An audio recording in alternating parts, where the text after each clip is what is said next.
दुनिया में जीव जंतुओं की लाखों प्रजातियां पाई जाती हैं। इनमें से कुछ को तो हमने काफी करीब से देखा है और हम उनके बारे में काफी जानकारी भी रखते हैं, लेकिन वहीं कुछ जीव ऐसे भी हैं जिनके बारे में ना तो हमें कोई जानकारी है और ना ही इन्हें हमने कभी देखा है। इनमें से कुछ तो ऐसे भी होंगे जिनके बारे में हमने टेलीविजन या इंटरनेट पर देखा जरूर होगा, लेकिन इनका नाम या इनसे जुड़ी बाकी जानकारियां हमें नहीं मालूम होगी। ऐसे में आज के इस वीडियो में हम आपके सामने एक ऐसा ही जीव लेकर आए हैं जो अपने अजीब से दिखने वाले शरीर के लिए जाना जाता है। दरअसल इसका नाम है आर्माडिलो, जो मुख्य रूप से अमेरिका में पाया जाता है। वैसे ये दिखने में तो किसी चूहे के मुकाबले थोड़ा ही बड़ा होता है, लेकिन अगर आप इसकी चालाकी और बुद्धि के बारे में जानेंगे तो आपको भी इस बात का यकीन हो जाएगा कि ये जंगल में घूमती किसी भी बड़ी मुसीबत को आसानी से मात दे सकता है। लेकिन यदि आप ये सोच रहे हैं कि ये अपने दुश्मन पर हमला करता है तो शायद आप गलत हो सकते हैं,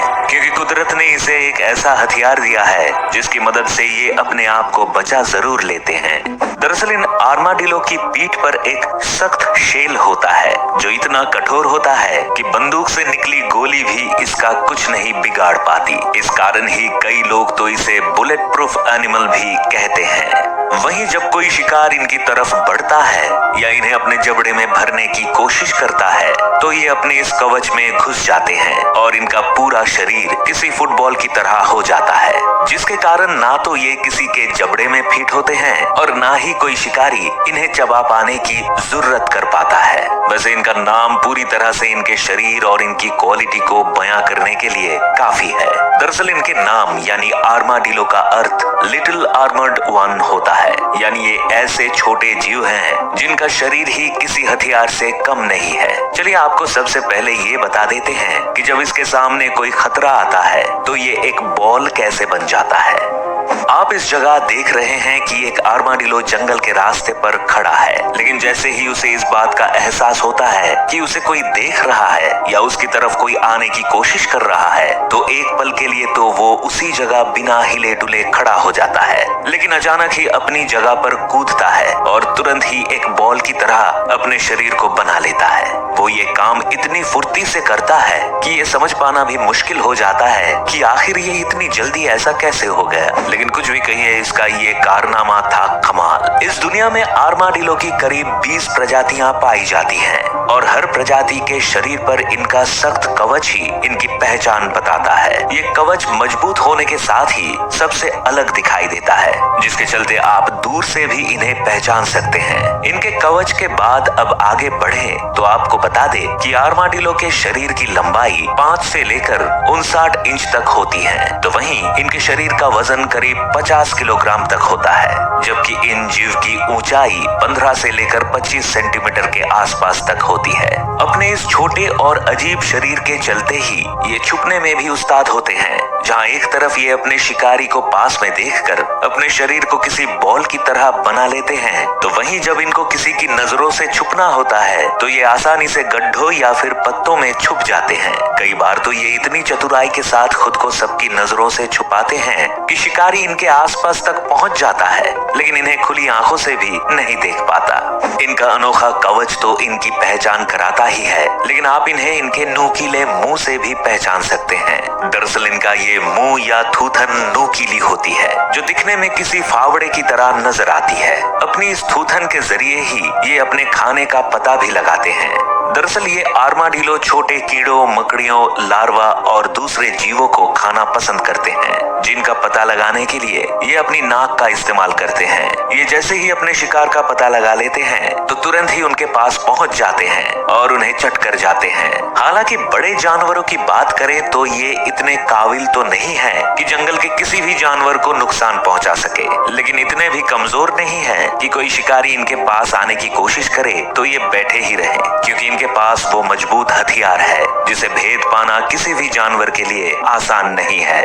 वैसे जब बड़े शिकारियों को ये अपने आसपास देखते हैं तो अपने पूरे शरीर को सेव कर लेते हैं, लेकिन जब इनके सामने इनके बराबर की कोई जानवर होता है तो ये उससे भिड़ने से भी पीछे नहीं हटते। चलिए देखते हैं कैसे।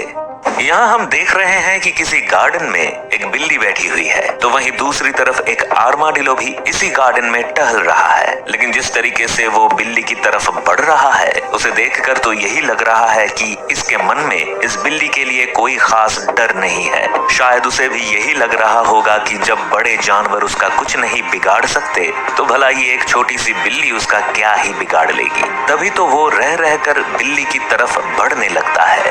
यही नहीं, जब भी वो बिल्ली के करीब जाने की कोशिश करता है, बिल्ली भी वहां से उठकर उससे दूर हो जाती है। हालांकि एक मौका ऐसा भी आता है जब बिल्ली भी उसकी पूंछ पर कूद जाती है, लेकिन आर्माडिलो बड़ी ही फुर्ती से वहां से आगे चला जाता है और बिल्ली खाली हाथ ही रह जाती है। वैसे इन दोनों के बीच इस गहमा गहमी का कोई हल नहीं निकलता, लेकिन आर्माडिलो की हिम्मत का पता जरूर लग जाता है।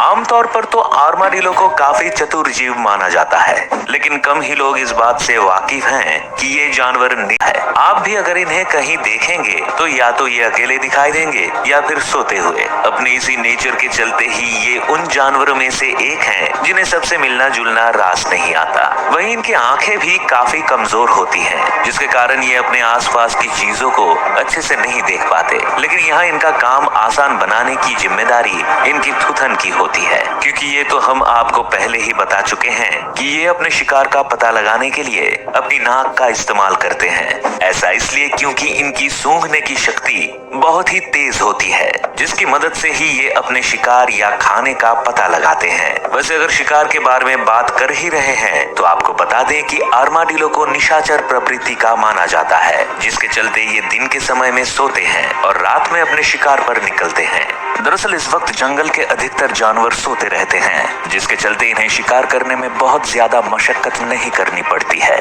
इन आर्माडिलो की सूंघने और खुद को प्रोटेक्ट करने की क्वालिटी तो लाजवाब है ही, लेकिन इसके साथ ही ये काफी अच्छे तैराक भी साबित होते हैं। आपको शायद ये जानकर हैरानी हो, लेकिन आर्माडिलो पानी के अंदर अपनी सांस को करीब 5 से 6 मिनट तक रोकने में माहिर होते हैं। यही नहीं, ये जरूरत पड़ने पर गड्ढों का भी निर्माण कर सकते हैं। दरअसल इनके पंजे काफी मजबूत और नुकीले होते हैं, जिसके चलते मिट्टी के अंदर खुदाई करते वक्त भी इन्हें खास परेशानी नहीं होती। ये आमतौर पर अपने रहने के लिए इन गड्ढों का निर्माण करते हैं। ये गड्ढे कई बार तो 15 फीट तक गहरे भी हो जाते हैं। हालांकि इन गड्ढों का गहरा होना इनके लिए ही फायदेमंद होता है, क्योंकि इतना अंदर तक आने के बारे में कोई भी दूसरा जानवर सोचता भी नहीं है और ये आराम से अपने घर में रहने लगते हैं। हालांकि ऐसा जरूरी नहीं है कि सभी आर्माडिलो इस तरह के गड्ढों में ही रहें, क्योंकि इस दुनिया में इनकी कई प्रजातियां ऐसी भी पाई जाती हैं जो घास के बीच में अपना घर बनाकर रहना पसंद करती हैं। ये खुली हवा में सूखी घास और लकड़ियों की मदद से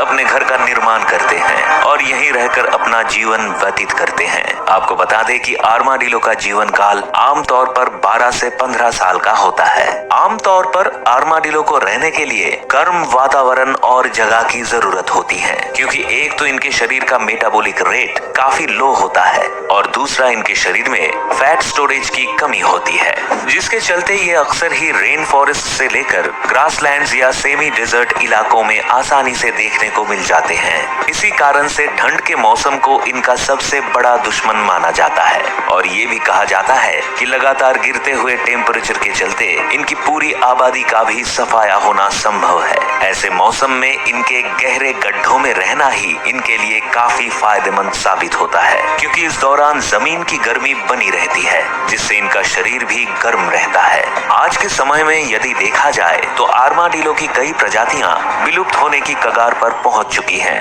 लेकिन कम ही लोग इस बारे में जानकारी रखते हैं कि आर्माडिलो का इतिहास आज का नहीं बल्कि लाखों वर्ष पुराना है। कई बार पुरातत्व विभाग को खुदाई में भी ऐसे कई सबूत सामने आ जाते हैं जिन्हें देखकर आर्माडिलो के होने का दावा पक्का होने लगता है। आर्माडिलो की इसी बात को देखते हुए इन्हें धरती पर पाए जाने वाले सबसे पुराने जीवों में से भी एक माना जाता है। हालांकि पहले और अब इनके शरीर के आकार में काफी अंतर आ गया है। कुछ समय पहले जब आर्माडिलो की फैमिली के ही एक सदस्य का एक स्केलेटन पाया गया तो सभी इसे देखकर हैरान रह गए, क्योंकि इस स्केलेटन के शरीर का आकार किसी गेंडे के बराबर था, जबकि इसका वजन करीब 1.5 टन के आसपास था। यानी आप खुद ही इस बात का अंदाजा लगा सकते हैं कि जब ये आज इतने छोटे होने के बावजूद भी बेहद अजीब हैं, तो उस समय ये कितने अजीब होते होंगे। वैसे आपको इस आर्माडिलो की कौन सी बात सबसे अच्छी लगी, आप हमें कमेंट्स में जरूर बता सकते हैं। अगर आपको ये वीडियो पसंद आई तो इसे लाइक और चैनल को सब्सक्राइब भी कर